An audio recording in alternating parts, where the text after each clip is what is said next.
Shri PM Suresh ബാബുവിൻ്റെ ജനുവിനായൊരു ചോദ്യം. എന്തെങ്കിലും അദ്ദേഹത്തിനെതിരെ പറയാനുള്ളത്? ഈ ചർച്ച കണ്ടുകൊണ്ടിരുന്ന ഒരു പ്രേക്ഷകൻ ഒരു വാർത്ത അയച്ചു തന്നിരിക്കുന്നു. മലയാള സർവകലാശാല ഭൂമി ഇടപാടിൽ 15 കോടി രൂപയുടെ അഴിമതി നടന്നു എന്നൊരു ആരോപണം PK ഫിറോസ് ഉന്നയിച്ചിരുന്നു. അന്ന് ജലീലിൻ്റെ പേരൊക്കെ പറയുന്നുണ്ട്. UDF സർക്കാരിൻ്റെ കാലത്താണ്. KT ജലീലിൻ്റെയും V അബ്ദുറഹ്മാൻ്റെയും ബന്ധുക്കളുടെ പങ്ക് അന്വേഷിക്കണമെന്നൊക്കെയാണ് UDF നേതാവ് തന്നെയായ PK ഫിറോസ് ആരോപിച്ചിരിക്കുന്നത്. മലയാളം സർവകലാശാല വൈസ് ചാൻസലറുടെ ചുമതല ശ്രീ ജയകുമാർ വഹിച്ചിരുന്നു. പക്ഷേ അദ്ദേഹത്തിനെതിരെ പരാമർശമൊന്നുമില്ല കേട്ടോ. പറയുമ്പോൾ എല്ലാം പറയണമല്ലോ. എന്താണ് അദ്ദേഹത്തിനെതിരെ പറയാനുള്ളത്? വീഴ്ച? പ്രദീപിള്ള, ഞാൻ പിന്നെ ഈ സുരേഷ് ബാബു സാർ പറഞ്ഞതുപോലെ ഞാൻ അദ്ദേഹത്തിനെയൊക്കെ വ്യക്തിപരമായി അധിക്ഷേപിക്കുന്ന ഒരു പരാമർശങ്ങളും നടത്തിയിട്ടില്ല. അദ്ദേഹം എന്തെങ്കിലും ദോഷപ്പെടുത്തിയെന്നും പറഞ്ഞില്ല.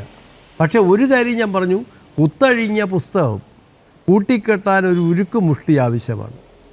അത് എത്ര കണ്ട് വിജയിക്കുമെന്നൊരു സംശയമേ ഞാൻ പറഞ്ഞുള്ളൂ. പിന്നെ അദ്ദേഹം പറഞ്ഞതുപോലെ ഇപ്പോൾ ബഹുമാനപ്പെട്ട ജയകുമാർ സാർ രാഷ്ട്രീയക്കാരനല്ല, ഒരു ഉദ്യോഗസ്ഥൻ തന്നെയാണ്, നല്ല കഴിവുള്ള ആളാണ്. പക്ഷേ ഇപ്പോൾ ദേവസ്വം ബോർഡ് പ്രസിഡൻ്റായിട്ട് അദ്ദേഹം വരുമ്പോൾ അദ്ദേഹത്തിൻ്റെ അപ്പുറവും ഇപ്പുറവും 2 രാഷ്ട്രീയക്കാർ ഇരിപ്പുണ്ടെന്നുള്ള കാര്യം മറക്കരുത്. ഇപ്പോൾ ദേവസ്വം ബോർഡിൻ്റെ നിലവിലുള്ള നിയമം അനുസരിച്ച് 3 പേരിൽ ഭൂരിപക്ഷ വോട്ടാണ് തീരുമാനം എന്നുള്ള കാര്യവും മറക്കരുത്. അത് സമ്മതിക്കാൻ പറ്റത്തില്ലല്ലോ. അപ്പോൾ അതുകൊണ്ട് ജയകുമാർ സാറിൻ്റെ നിയമനത്തോടു കൂടി തിരുവിതാംകൂർ ദേവസ്വം 3 അംഗങ്ങൾ അടങ്ങുന്ന തിരുവിതാംകൂർ ദേവസ്വം ബോർഡ് രാഷ്ട്രീയ വിഭിന്നമായി എന്ന് ഡിക്ലെയർ ചെയ്യാൻ വരട്ടെ. കാരണം ഒരാൾക്കൊന്നും ചെയ്യാൻ പറ്റില്ല, 3 പേരൂടെ ചേർന്ന്. അപ്പോൾ അവിടെയാണ് ഞാൻ ചോദിച്ചത്, ആ കസേരയിൽ 3 പേരെ റെപ്രസെൻ്റ് ചെയ്ത് അദ്ദേഹം 1.5 കൊല്ലം 2 കൊല്ലം ഒറ്റയ്ക്കിരുന്നു. അന്ന് അദ്ദേഹം കൈപ്പുണ്ണിന് കണ്ണാടി വേണ്ടെന്ന് പറഞ്ഞ അന്നത്തെ പ്രവർത്തനം നമ്മൾ നേരിട്ട് കണ്ട ഒരാളാണ്. എനിക്ക് അദ്ദേഹത്തോട് ഒരു അഭിപ്രായ ഭിന്നതയുമില്ല.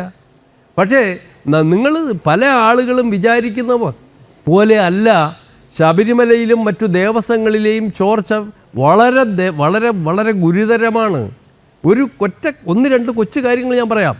ശബരിമല ഫെസ്റ്റിവലിൻ്റെ എക്സ്പെൻസ് കണക്ക് പരിശോധിക്കാൻ തുടങ്ങിയത് 2018 മുതലാണ്. അതുവരെ ശബരിമല ചെലവുകൾ വിഭാഗം പരിശോധിക്കപ്പെട്ടിരുന്നില്ല. കാരണം ഈ അപ്പം ഉണ്ടാക്കുന്ന കാരണം ഭക്തജനങ്ങളുടെ ഇടയിൽ ശബരിമല വരുമാനം 400 കോടി, പക്ഷേ എത്ര ചെലവ് പറഞ്ഞിട്ടില്ല. അത് ഞങ്ങൾ കണക്കാക്കാൻ തുടങ്ങിയപ്പോൾ 25 കോടി 26 കോടി ഇങ്ങനെ ഓരോ വർഷം കൂടി വന്നു. 2 വർഷത്തിന് മുമ്പ് അത് 52 കോടി രൂപയായിരുന്നു. കഴിഞ്ഞ വർഷം എത്രയെന്നറിയാവോ? 142 കോടി രൂപ. ഇതെന്താണ് ഈ ജമ്പിങ്? എന്താണ് അവിടെ പുതിയ ചെലവ് സംവിധാനം? ഇരട്ടിയുടെ ഇരട്ടി. ഇപ്പോൾ അരവണ ഫില്ല് ചെയ്യുന്ന കണ്ടെയ്നർ ഇപ്പോൾ GST കുറഞ്ഞു. കഴിഞ്ഞ വർഷത്തേക്കാൾ GST കുറഞ്ഞു. 6 രൂപ ചില്ലറയ്ക്ക് മേടിച്ച അരവണ കണ്ടെയ്നർ ഒരു പെർ പീസിന് ഇപ്പോൾ 8 രൂപ 57 പൈസയ്ക്കാണ് മേടിച്ചത്. GST കുറഞ്ഞപ്പോഴും കോടികളുടെ വെട്ടിപ്പാണതിനകത്ത്. ശബരിമല ഈ ടോയ്ലറ്റ് ക്ലീനിങ് 1.25 കോടി രൂപ വരെ നടത്തിയിരുന്ന ഒരു ഒരു ഒരു സംവിധാനത്തിൽ ശ്രീമാൻ അനന്തഗോപൻ അവർ ദേവസ്വം ബോർഡ് പ്രസിഡൻ്റായിട്ട് വന്നപ്പോൾ 65 ലക്ഷം രൂപയ്ക്ക് പൂർത്തീകരിച്ച് ഞാൻ കണ്ടവനാണ്. അതുപോലെ തന്നെ ഈ ശബരിമലയിലും പമ്പയിലും ചെയ്ത ബയോ ടോയ്ലറ്റ് അതെല്ലാ വർഷവും വാടകയ്ക്ക് എടുത്തുകൊണ്ടിരുന്നു. കോടികൾ മുടക്കി. അതേ 20 എണ്ണം വില കൊടുത്ത് വാങ്ങിച്ചു, പകുതിയായിട്ട് കുറഞ്ഞു.